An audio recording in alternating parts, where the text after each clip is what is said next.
If you will remember last time, I spent a couple of days in San Diego waiting on my motorcycle to be repaired, and then we headed east to Yuma, just inside the California border at a place called Pilot Knob. And we made a stop just out across the mountains in a very windy place where they'd placed a few windmills, which was kind of an interesting idea that they only put windmills in very windy spots. But this place, the wind never stopped blowing. I think it was 30-40 knots the whole time we were there. But it was a good break on the way to Yuma. And we wound up at a place called Pilot Knob, about 10 miles outside of Yuma. We're just outside of Yuma, maybe 10 miles, at some BLM camping called Pilot's Knob. I think that is actually Pilot's Knob. It kind of sticks out from everything else around here. As you can see, it's relatively flat, so you get to the mountains over there. We're still in California. Yuma is that way, 10 miles, and we're in the desert, and our closest neighbor is 2,000 or 3,000 yards that way, and then there's a bunch up near the interstate, but you can maybe see the interstate back that way, and then everything else around this way. I think Mexico is probably 10 miles that way, Mexico border, but the weather so far is perfect, and dude and I got a nice shower earlier and filled the water tank, and we can stay out here until the food and the beer runs out. Speaking of beer, I think I'm gonna have one right now. So it's really funny how quickly things can change. Last night I was all depressed. I was stuck in San Diego without my motorcycle, and I knew things were going to change quickly.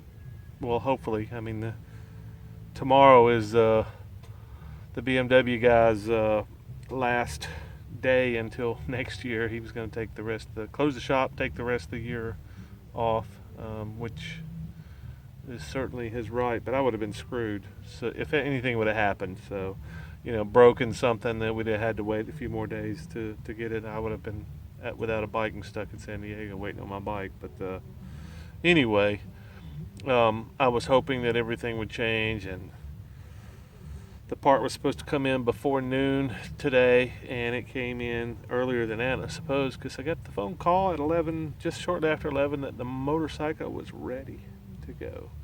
So I hauled ass down there, loaded that son of a bitch up, and didn't even look back.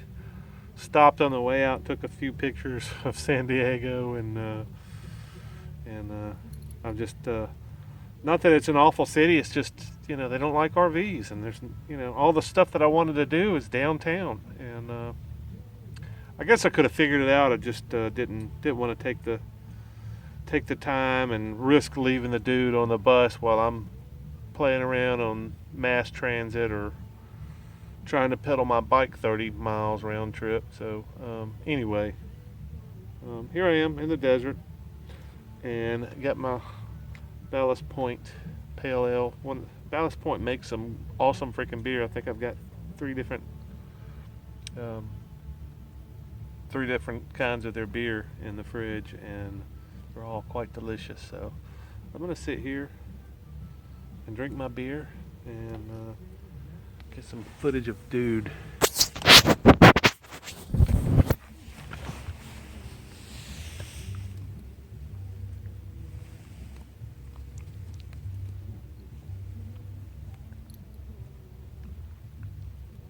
Glad to be back in the desert, dude.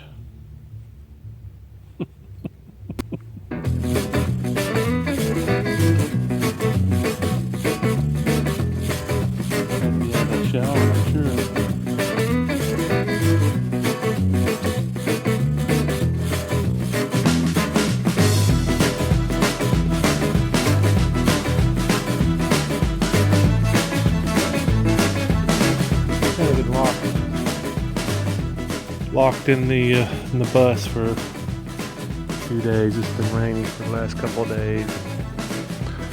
Try to take him out in the parks, but kind of nasty. And he hasn't really wanted to walk in the rain anyway. Anyway, I'm really pleased with my little desert spot here. I mean, if I could get on the other side of the mountains and not see traffic or anybody, that would be even cooler, but I'm not sure exactly where that place exists. But if I can find that place, I'm gonna find it. I'm gonna find the place that's almost in the middle of nowhere. I like the Mojave Preserve. That was pretty close. I mean, there was a road running smack dab, but you could go out far enough where you might not see anybody. Or if you did see them, it was one car 5 miles away. So I may actually run back up to Mojave Preserve, because that was, well, then there's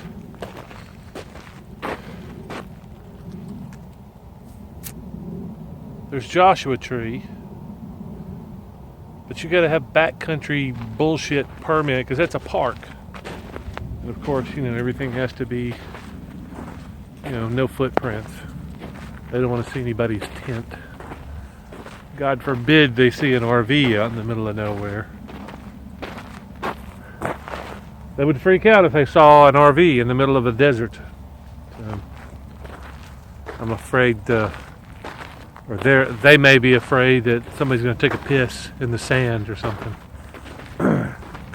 Well, if you look at this, I mean, this is pretty unspoiled.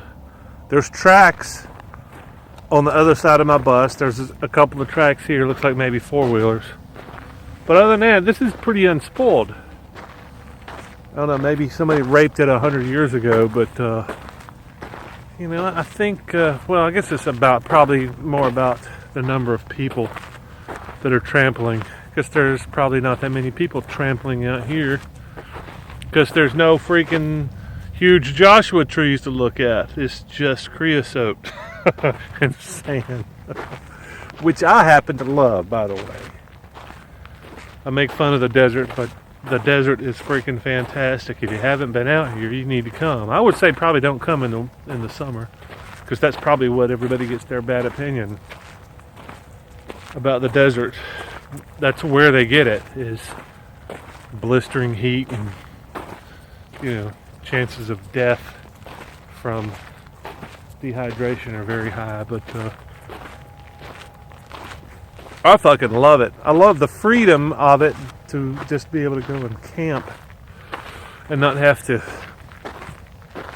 sign a piece of paper and put your vehicle in a slot and hell, pay $30 or $40-$50 like the guy at there's a spot down the road. It's BLM 2 and it's a fee area.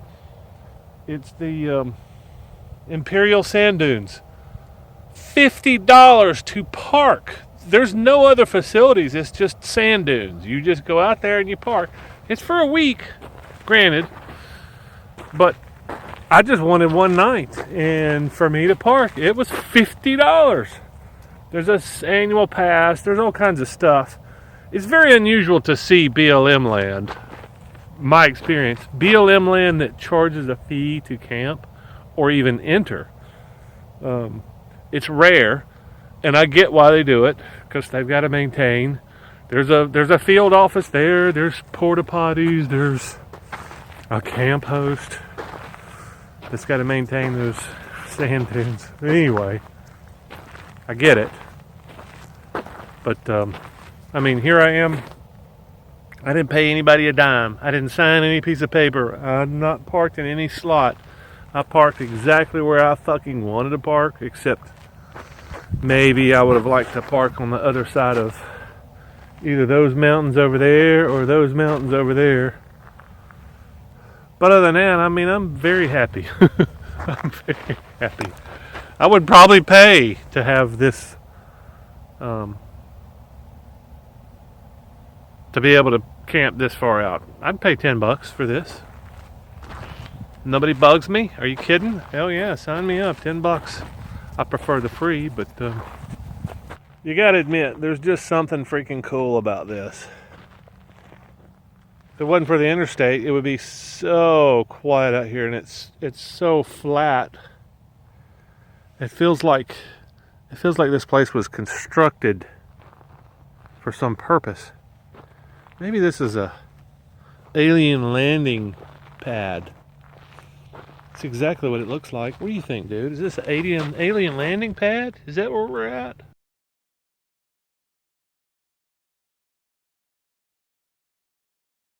So I think we're gonna go back in and cook some dinner, and then maybe walk around a little later. I love this place. I think the dude likes it too. It's easy on his feet. So the next day I got an early start exploring south of my camp location along a canal that separates the American and Mexican border. And of course I found some of the gnarliest single track that I could find and wound up getting myself stuck pretty bad.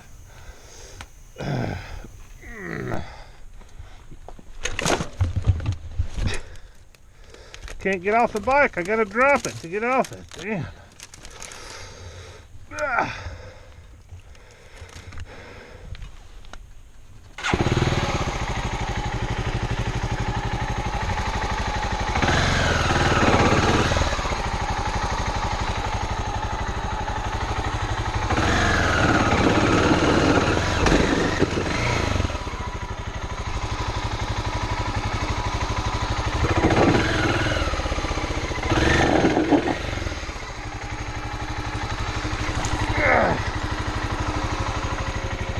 This sucks.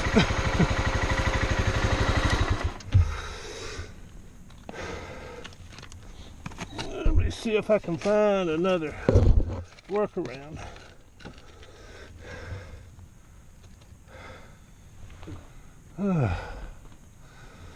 Because this sucks.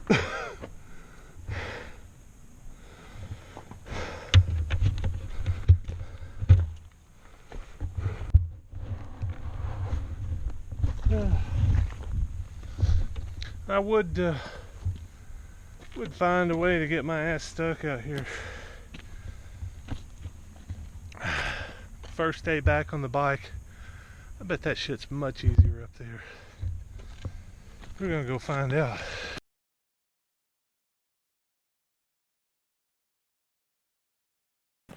So sometimes I get confused. I see tracks like this and I think, that's some sweet looking single track. Let me go check that out.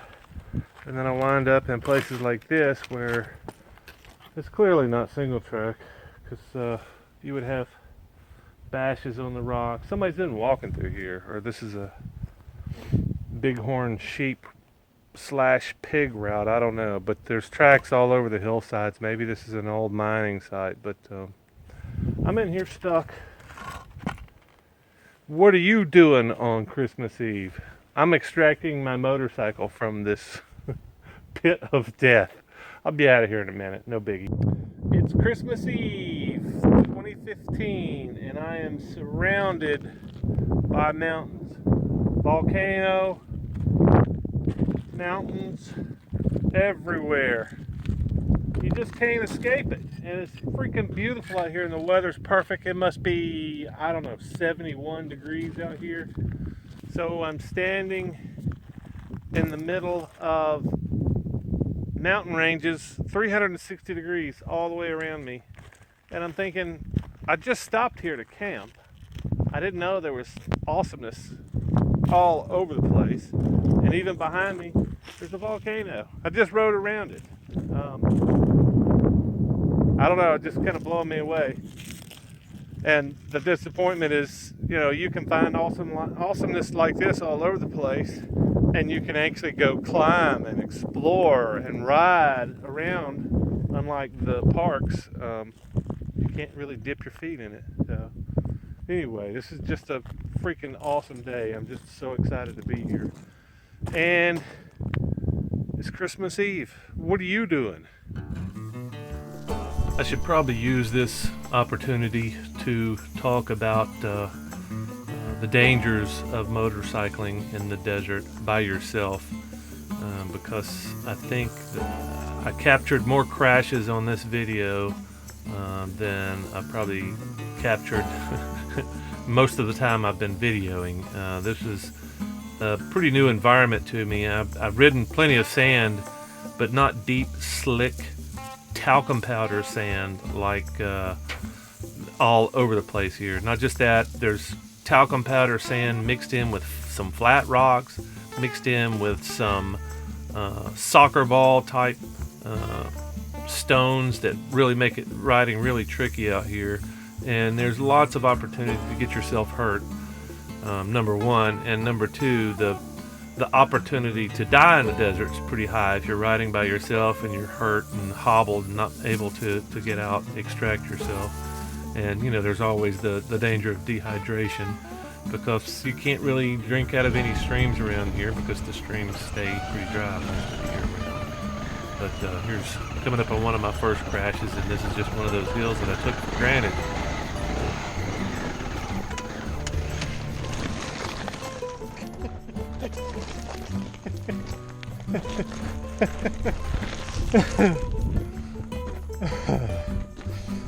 That's some slick shit.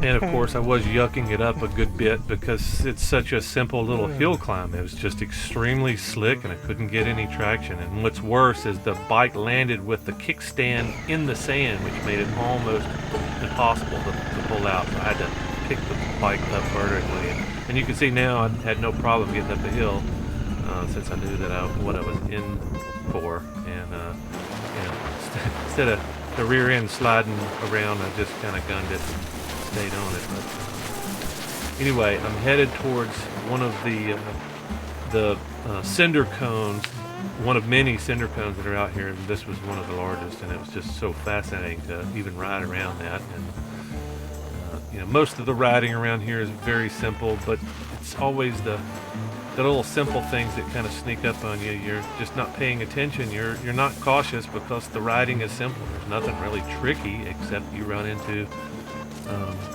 you know, these little balls that put you off track and turn the bike sideways, and that's what my next crash ends up doing to me. But it was just fantastic riding out here today, and I spotted several places that I tried to get to, and this is coming up on one of those spots where I crash. Just a simple crash. Just, I guess I wasn't paying attention to what was beneath me, and wound up on my ass, which is pretty easy to do out here. God damn it.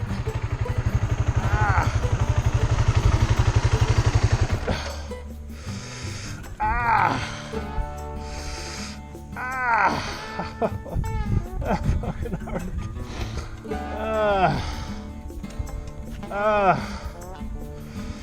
And I'm out here without my riding pants on, which I'm actually paying for right now.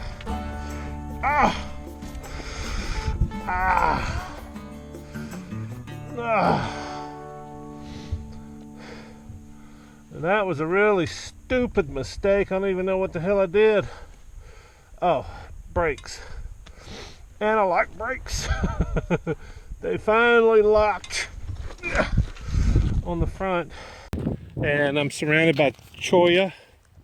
And my bike is not broken despite all my best efforts this morning. And pretty cool volcano back there. I think that's actually a pipe. I don't think that's a volcano. In other words, it was an intrusion rather than an extrusion. All that was underground, and everything around it has been eroded, and what's left is what used to be way up there, maybe. And looks like a cinder cone or a volcano, but if you look up top, it looks like just a big pile of magma, like a pipe. Anyway, I don't know. I'm not a geologist. Massive river of sand. Doesn't look too bad. Looks kind of cool, actually.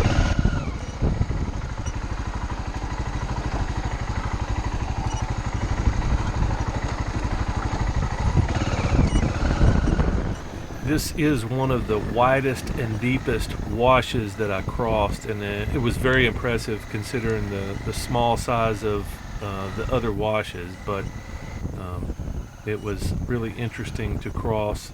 And once I got out of the wash and crawled up the other side, I noticed some pinnacles in the distance that I just had to go explore and see how close I could get to those, and that's how I spent the rest of the day, is trying to get to those pinnacles in the distance. Even more impressive than the pinnacles, those spires towering out of the desert floor, were the landscape that I had to cross to get there, and the fact that it seemed like I never could get there. It seemed like crossing Nebraska as you're approaching Colorado. It seems like the mountains in the distance were so close, but yet you drove for hours and never really got there. And trying to find a way to get to the pinnacles was the hardest thing I did all day. Of course, I couldn't drive right to them. I tried to find the closest route, try to find a crossing over this small mountain range to be able to get to the pinnacles, but I ended up having to turn around because the sun was getting close to going down, and I was terrified to be out here at night with just my flashlight and my crappy GPS trying to find my way back. So I got pretty close. I got on the other side of these two hills here, and I got up in a wash just below that peak over there. It doesn't look like there's a way up other than climbing, and I'm not climbing today. I've only got 4 bottles of water, and I've already consumed 2 of them and lost a half of one. So this is it. This is as far as I'm going, and unbelievable riding today. It's just been spectacular again. I don't know why I'm surprised, because it's like this every time I go out in the desert with anything that looks like something interesting. Looks like there may be some mining that has gone on here, but not a lot of it. The holes that I think I'm seeing in the side of the rocks, I think, are lava tubes, because this all looks volcanic back here. This looks like maybe another pipe. And anyway, as you can see, I'm just surrounded by magnificent scenery, and I wish I could get up higher. I wish I could ride those ridges, but the ridges you just saw me riding in on, that was worth the trip. Just to be able to see around on a beautiful day like this. The only thing that would be better is the sun shining on that side now as I go back, but unfortunately that's going to be buried in shadows as I go back. So wisely, I turned around and headed back to capture the remaining sunlight to be able to navigate through these tricky valleys and washes and try to find the trail that I took in, and try to stay as close as I could on that, because these washes are incredibly tricky and deceptive, and everything seems to look the same in the flat portions. You can't tell one creosote bush from the other. So how do you navigate without staying on the tracks that I've had several tracks overlapping on the day? So anyway, it's pretty scary. I mean, I came from over there, and I know the trail I came in on is over there. In fact, I could probably see, I think that's the ridge trail that I rode in, but that looks like that's maybe 2 miles away. And there's got to be another trail over here somewhere. I know I can find my way out. The problem is these freaking washes. I'll cross one wash, I'll find a way up, and then I'll go to another wash. I'm actually trying to shortcut my way back over here to a trail that runs along these mountains, and I know I can get back to the power lines that way if I can just find, I think it's 622, but the problem is I can't get across these washes. I've tried 4 or 5 washes at this point. All I'm doing is going backing up and down the washes, crossing over washes and trying to find a hole, and then I find stuff like this, which is, I can't climb that. So anyway, so it's been a struggle. I know I can find my way out. All I have to do is retrace my tracks back to the trail I got off of, but that's part of the fun of it, is exploring and finding shit like that. You ride far enough, you find shit like that. And that's what I've been doing all day. And the sun's going down, and I need to get back and let the dude out before he shits and pisses all in the bus. So that's the only concern, is getting back before then, because I got plenty of water. I got almost a half a tank of gas, and a little bit of sunlight, and I got GPS. My batteries just went dead, but luckily I was smart enough to bring some more. So all I got to do is find my way back over there, and get back on the trail, and I'll be golden, I think. And of course, being unable to find the tracks that I came in on, wound up traveling south on one of the washes for quite a good distance, because I figured if I'm in a wash, I'm not going to have very many obstacles other than deep sand and rocks, and I could continue to travel south in hopes that I would find a way to get out of the wash. But as you can see, this is what a typical deep wash looks like. Vertical walls, and what I just decided to do is just keep traveling south until I can find a way west out of the canyon, and that's what I'm doing now, is trying to find an exit, some kind of a slope that I could get out of the wash, basically a small steep canyon that I'm in. But it was a lot of fun. Other than struggling with the sand, it was beautiful down there. Lots of foliage, but I was able to get back to the bus before the sun went down, luckily, and enjoy another peaceful night in the flats of Pilot Knob. Next morning, I got back up with a mission. This time I was going to go back the same way and see if I could find those pinnacles, those spires that rose up from the desert floor in the great distance. And it was probably only 20 miles as the crow flies from the bus, but it turned out probably being double that, trying to track in and find a canyon or a pass that would let me over and even get close. And I knew that there was a way in on the backside that was probably more like 50 miles around. So in other words, completely encircle the whole mountain range in order to get over to the backside or the north side of those pinnacles.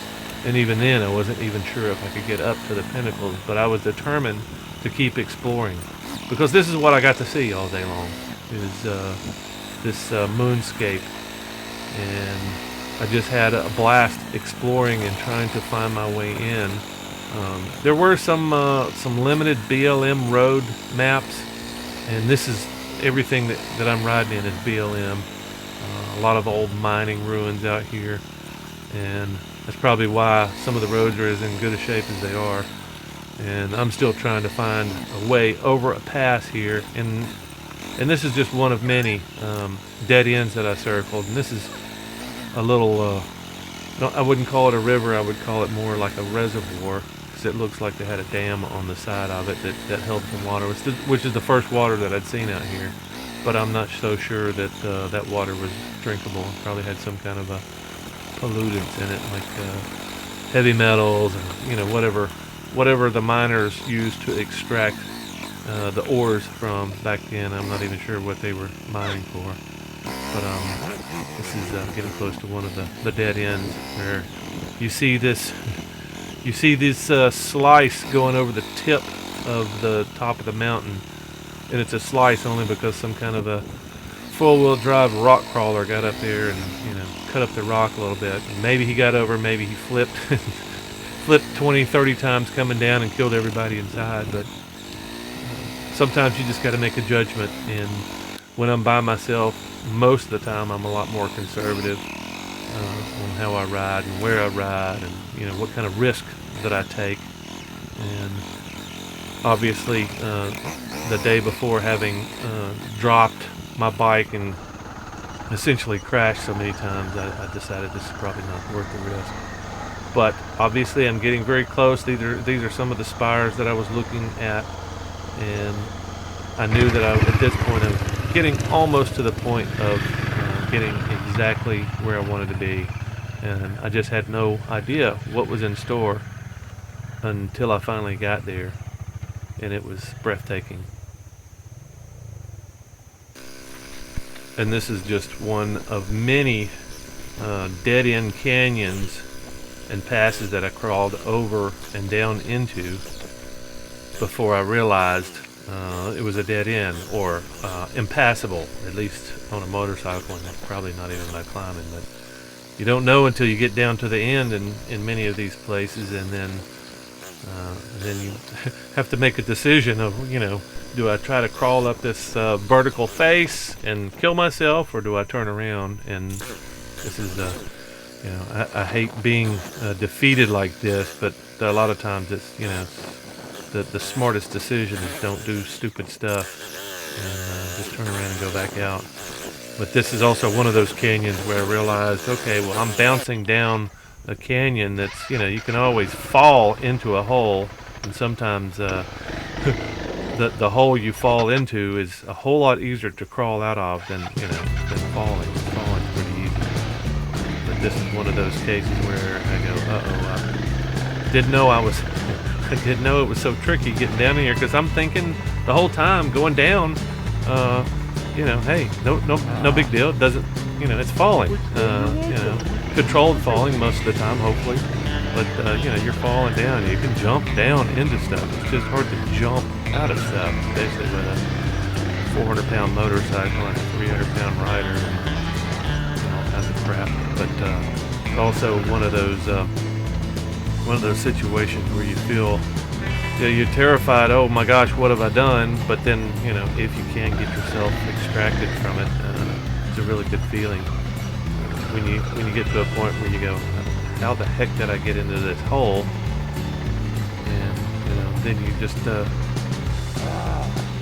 the throttle and the clutch and hope for the best.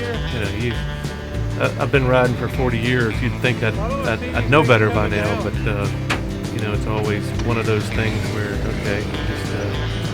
you hit it and go. And then when you get out of it alive and nothing's broken, you're climbed out of that hole of certain death. Just kind of an exhilarating feeling. But I would think I'd much rather just be safe all day long. Risk life and limb. But so I'm out of the canyon, and I have to change direction now and try to find another path in. But you can kind of see the scale of what I'm trying to cross here. And most of the riding is quite easy and simple, and then I get myself into these situations where it's not as simple.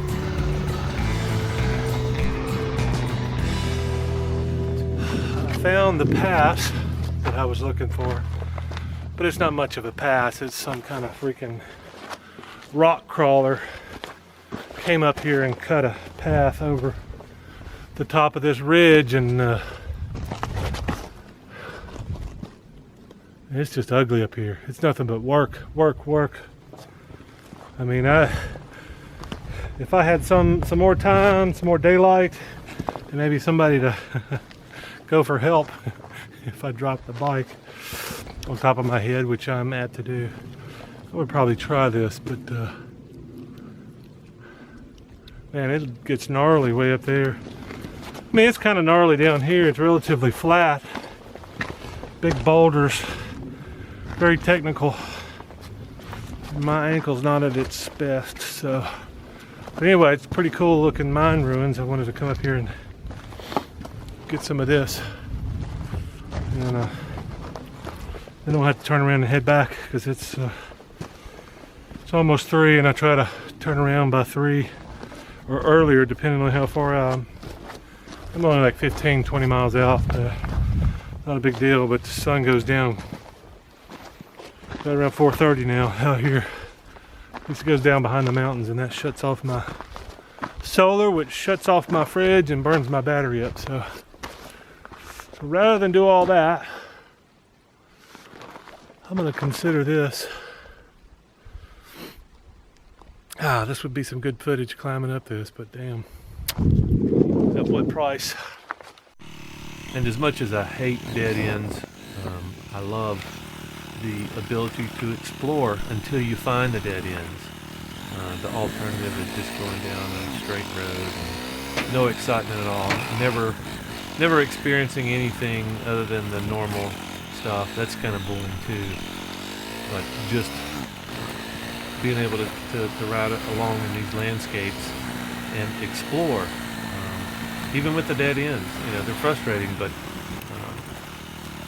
as long as you reach your goals at the end of the day, it's that's just part of the journey, is stumbling and trying to find your way. And this kind of exceptional landscape made it all worth it. Almost, I don't think I crashed one time at all the whole day. So that made it even more exceptional. Less embarrassment. Having to pick up your bike, mostly in my case, it's usually stupid mistakes. It's not jumping across canyons or ravines or anything exciting. It's hardly ever doing anything crazy. It's always, just not paying attention to what's beneath you, what your bike is doing, winding it with your face in the dirt, a mouthful of sand. At least that didn't happen this day. It's just pure ecstasy. Besides the disappointing wrong turns, it was just a fantastic day to be out riding in some very unusual landscapes, which is why I love BLM so much. It's not this small, tight, spectacular package. It's miles and miles and miles of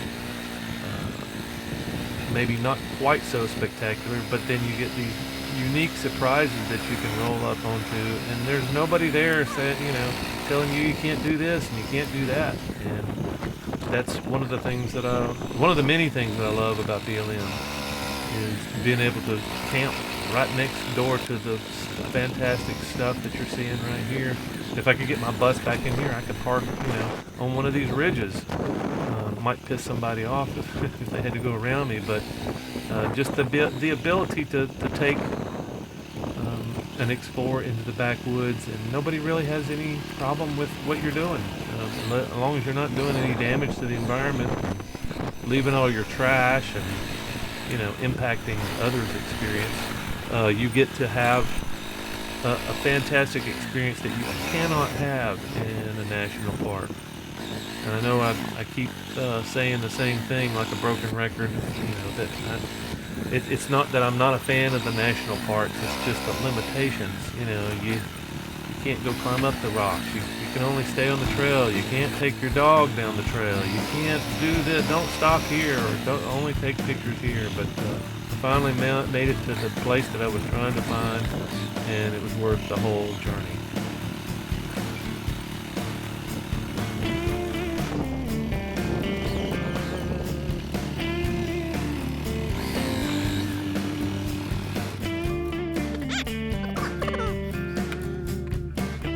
Found my way to the other side. I came from over there. I don't think there's a pass over this ridge here. It's just too rugged, solid. I may have missed it, but I don't think it's there. So came around, I don't know, a mile or so down this way, and man, is it worth it? Look at this. It's freaking extraordinary. I wonder if anybody climbs that. If they haven't yet, I would be shocked, because that's a hell of a pinnacle, and if I was a climber, I would want to do that. I would want to put that on my freaking resume and have a picture of me at the top. Definitely. I may have to buy a drone. This shit's just getting so freaking cool out here. I would like to fly up to the top of that damn thing. And, anyway, yeah. So I think we're about done here. I'm getting kind of tired, sloppy, and I haven't crashed at all today. So I'm thinking maybe it's time to gather up my shit and head back. It's 2:30 and it's Christmas. What are you doing on Christmas Day? I'm opening my presents. Hell of an unwrapping. It's been about 3 hours of unwrapping. It's just been fantastic. Another freaking day in the desert. You don't think the desert is as cool as this until you get out here, and all of a sudden you realize this is freaking awesome. If you haven't been out here, you need to come. 4-wheel drive, 4-wheeler, motorcycle. I think you can get a big bike in most of these places. The problem is always, even with me, is the washes. The washes go down like this, and then they kink, and then they go back up. And you better have good tires if you're coming out here, whatever you're coming, and lots of clearance. So after having made my conquest of the pinnacles in the hand of God, I made my way back to camp with a big freaking fat smile on my face and even more ambition to explore the area, because there's just miles and miles and miles of dirt roads, single track, and fantastic landscapes. And if you're into sand washes, there's even enough out here to keep you busy for quite a long time. But just bring your GPS.